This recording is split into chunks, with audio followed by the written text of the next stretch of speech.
I was saying stuff and people were listening and I had something worthy to say. Same thing when the church group in my church, when I was just talking to them, they started saying to me that you should do talks because the way I was putting things out there, because my whole thing when I was ever doing talks was not to kind of force anybody to do anything, but to let everybody know what they were doing and understand why they're doing it, then make your own decisions. So even when I was in church, I wasn't forcing people to live a certain way. I was just telling them, if you do this, this could be the consequences. So if you go and do this, don't say, I didn't know.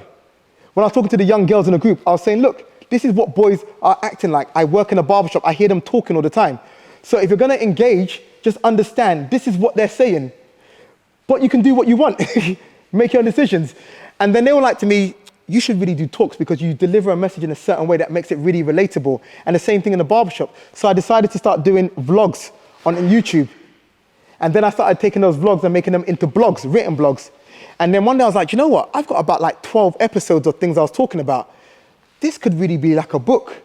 So I spoke to someone, I was at a wedding one day, and this girl who I know who works for a publishing company, I said to her, you work for a publishing company, right? She's like, yeah. I said, oh, I just got this idea. I just want to run it by you. I wasn't pitching my book to her. I just want to run it by her because like, look, I got this idea. And at this time, I could have gone to Penguin. I could have gone to Murky, because obviously I cut Stormzy's here. I could have gone to Murky Books. But I was just running this idea by her. And she goes, oh, it sounds interesting. I said, all right, cool. The day after, I got a phone call from her. She goes, I pitched your idea to my company, you know, and they watched all your YouTube things, they read all the blogs, they want to sign the book. I hadn't even gone around pitching it yet, but because I had the vlogs out there, I had the blogs out there, the information was out there, so they just read it and said, no, this is amazing, we want to sign you. So I went with that company, and that's how I went about writing the book.